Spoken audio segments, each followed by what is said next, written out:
YouTube muscly folks, what up?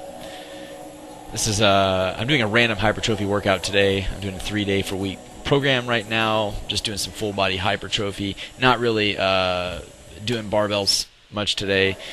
I have a recovery week coming up next week, and then after that I'm going to start Windler 531. I'm going to start working out 4 days a week. We'll be kind of drifting out of summer where the activity levels of sort of random activity is going to be a little lower on my end, so I can probably tolerate a bit more volume.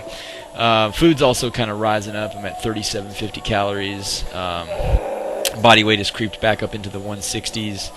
And this 85 for 6 felt pretty light, considering that I've done dumbbells, like a handful of times in the last year and a half, and the form is out of control for me. Like, I still struggle to stay tight with the dumbbells versus on barbells, where you got a little bit more, sturdy situation with the bar helping you synergize your different sides of your body's strength, etc. So right now I'm just trying to build up a little muscle. I'm overcoming some injuries. I don't feel any of them anymore. I feel pretty much tweak free, but that said, I do need to really take it cautiously, because I've got a recovery week coming up next week, and then after that I do plan to start Windler 531. So I don't want to have some tweak that was nagging come out and reintroduce itself right now. I'd much rather just go ahead and stick with stuff that I know is definitely not going to hurt anything. What I had problems with before is I just got over tendonitis in my elbows and shoulders, and then I've gotten over a pull in my glute, hamstring kind of tie area that was acting up every time I would do a compound movement, such as really when I squat, but just out of an abundance of caution I kept deadlifts out too, because I didn't really know which one would cause it. But I'll go back on the squats and deadlifts in 2 weeks when I jump on Windler 531. It really is no fun lifting weights when you aren't doing your squats and your deadlifts, when you're accustomed to that level of intensity, because nothing really else reaches that level of intensity. So I'm really stoked to get back to that. But it was nice today being able to, focus on the 5 sets pushing, 5 sets pulling, be able to go a little heavier on that because I'm not getting as taxed on the legs. So that's a nice change of pace, because my torso is feeling really, really healed up from those injuries I was having earlier in the year. And then my glute ham thing I don't feel it at all anymore, but I did have an issue where I didn't feel it anymore, and then I thought, well, I'll go ahead and do me some front squats, and then bam, it was back. So I'm just going to give it 2 more weeks, and then I'm going to start light and then go back up on all those compounds so that I can get back to doing them. And, taking 3 weeks off doing them for a tweak or whatever here and there is going to happen. So, but I didn't have to stop training. I've been able to continue to work around all these different tweaks and make gains, honestly, on some of my lifts. So, despite the circumstances. So, all in all, not a bad situation. Everything's heading back in the right direction. Like, I'm doing 180 on these pull downs, like probably 3 times a week. I mean, I don't do it on every single set, but it wasn't that long ago I couldn't even do 180, and now I'm doing it for multiple sets a week for lots of reps. So I do feel pretty strong on my torso movements right now. The food being way up obviously is going to help that a ton with generally just building strength. And I do plan on bulking possibly all the way through the winter. I just don't want to. I don't want to diet again until I've made so much gains that it's more justified. Because last time I did it too early, and I think I just lost muscle.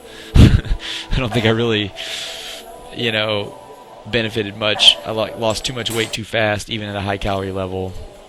Probably 11 pounds in like a month and a half, and then tendonitis broke out, and things started getting pulled. I just can't maintain my strength. Or even if I do go on a diet, I need to make sure I don't try to maintain my strength that much. On a certain level, you got to kind of like let it die down and not overtax yourself when you're losing weight, especially when you don't have a huge amount of body fat that you can kind of tap into in an emergency when your food is low. And I think when you're fatigued, your injury risk gets real high. And some of those weeks where I had problems, I also didn't really sleep. So, we don't really know which one of those things was the factor. And it also could be sometimes you get a tweak just because you're getting stronger and you actually need to tweak that out or you're not going to be able to get stronger. But because ultimately something has to adapt and change in order to allow you to do it. But that said, it's going to bring your recovery up. The more things you're trying to adapt to, the more you've got to make sure there's room in your recovery, that there's enough food, etc. So, working on performance goals while you're losing weight is probably pointless. And then, for most people who are not overweight, like the times in the year in which you lose weight should be really limited. That's something I'm learning. I think the bodybuilding industry over-promotes dieting too much on a certain level, and it kind of affects everyone else, even people who are not necessarily bodybuilders. Because obviously if people that are on tren or whatever, they can be lean all year round and lift crazy weights and all this, and those of us who are not can't. So you got to be. It's probably smarter just to bulk most of the time and just not to let yourself get fat while you're doing it, and then maybe do a shred down.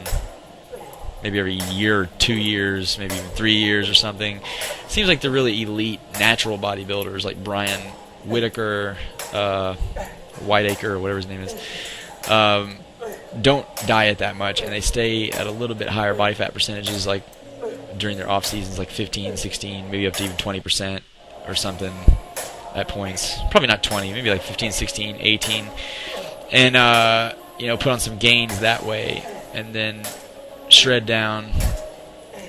I don't know. I definitely wouldn't be going up to 20, but I could see myself sitting around 15, 16, making some good solid gains that I can't really make at 10, 9%, because at those levels of lack of body fat, it's just like if the food's not there because you took an extra walk that day, bam, you're not going to be making any gains. So just letting myself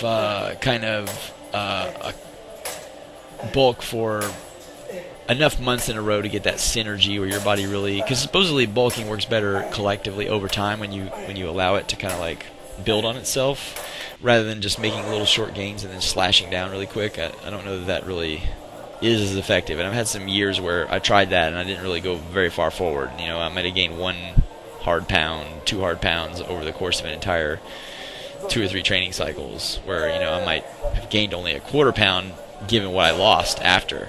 And it makes me wonder if sometimes I might be gaining muscle and then just immediately losing a lot of the muscle by accidentally dieting too hard, because honestly I lose weight too fast every time I try to lose weight. I've never really been able to lose it that slow, and maybe because I'm trying too low of calories or too much cardio.